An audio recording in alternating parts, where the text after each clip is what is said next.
What's up, everybody? Welcome back to the show. You're watching the Ashley and Namdi show. Actually, you're watching the Freedom Soapbox. Freedom Soapbox. This is an episode brought to you by Starbucks.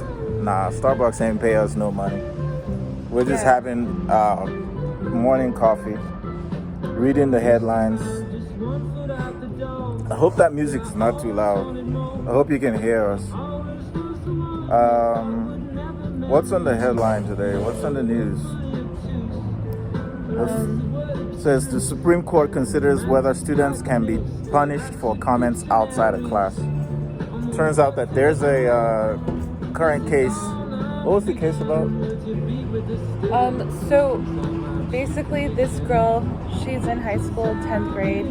She tried out for varsity cheerleading and she didn't make varsity. She's still in JV varsity or junior varsity cheerleading, and she got really mad at me. She was really upset after that day of school, and she just went on to Snapchat and was pretty much just cursing at her school. And it was sent out to all her friends on Snapchat.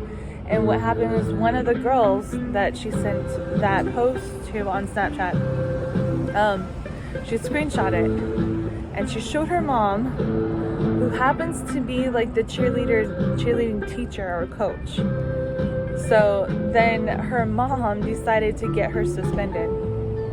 And so this girl got suspended for, just letting off steam on Snapchat about not making the varsity team. Now speak up, but I'm not. Okay, and then so after that, her parents were angry about that, and her parents sued the school, and then they now this case is going to the Supreme Court now.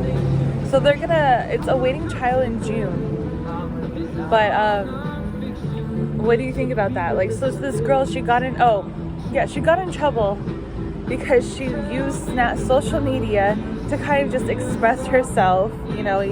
Obviously it was in a negative way, but she was angry and she gets in trouble by the school for what she posted.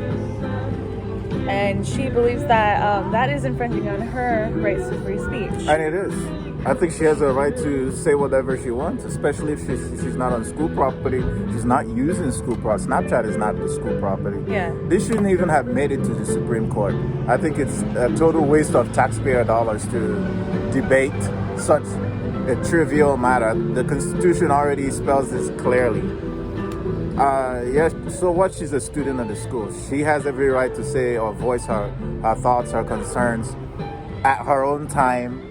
In her own way. Using her own her own whatever. She's not doing it on campus. She's not writing pieces of paper and taping it to the wall. She's not going into the bathroom and carving it into, just writing all over the mirrors or the doors or anything like that. She's just on her social media account, her own private personal account.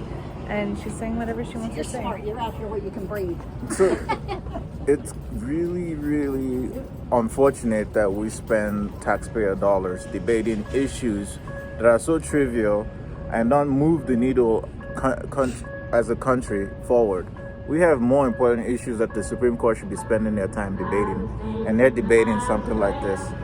It almost doesn't even seem real. It seems like clickbait, but here we are. What's next? Yeah. Biden takes aim at American inequality by investing $1.8 trillion in families. Oh boy. See, it's not like another stimulus check, like where they're just handing out checks. This time he's putting this money into schools, into family, and medical leave,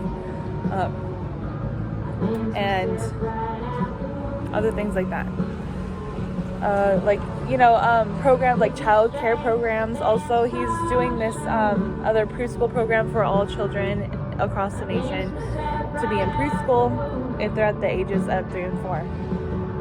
So, and the money machine goes brrrr. Yeah. We'll keep printing that money and printing and pumping liquidity into the economy.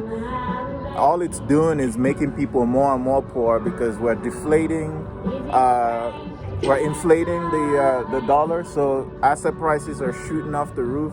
things are really expensive, and I would like to see those taxpayer dollars actually go to something useful. Yes, if this is another 1.8 trillion dollars. I never knew that $1 trillion was a thing. Well, have you ever imagined, like, 3 years I didn't know ago? what trillion was until I got older, like maybe adult age. Until recently, when they started making, with all these stimulus checks, the most money that we heard of was back in the Obama era, when they during the 2008 recession, when they infused, I think it was like $750 billion. That was the most money I had heard about at the time.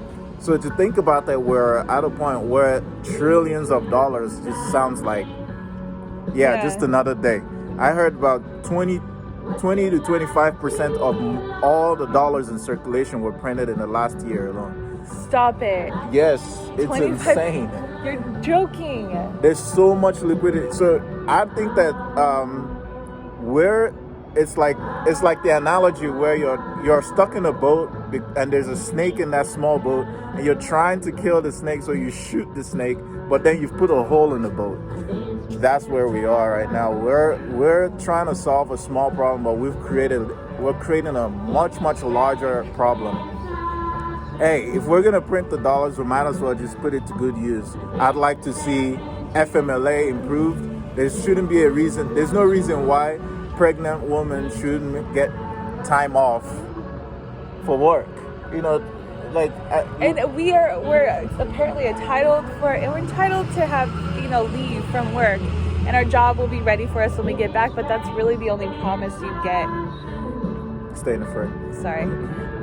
It's not like I have paid leave, and I work for a university. I work for the government. I'm a teacher, and I don't get paid leave. I'm hoping that this stimulus check solves that problem. Ashley's pregnant, but she can't get paid time off from a government job. So if I'm, gone for 3 months, because I had a baby, it's just no money for you. There are some people out there who think it's okay that a pregnant woman can't get paid time off.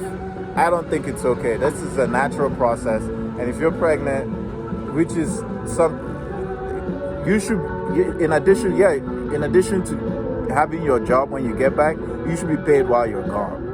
Yes. How are you? What if there are a lot of families out there who actually depend on their jobs? How do you with that one income? Right. They need that income. And a lot of families like that. A lot of single mothers are that way. Single mothers, especially. So I'd like to see the stimulus dollars go to good use, and not being used to fight aimless wars or line investors and billionaires' coffers. So we're already here. I'll advise every one of you members of the middle class to start putting your dollars into crypto or into assets to hedge your wealth, because the dollar is going to shit. It's all paper now at this point.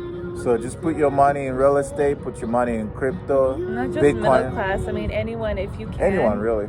Put your money into an asset. Don't just hold on to dollars. That's it for us today. I just wanted to share our take on these two headlines. We're gonna keep enjoying our day, and we'll bring you more content tomorrow. Like the video, subscribe to the channel, leave a comment down below. We'll see you next time.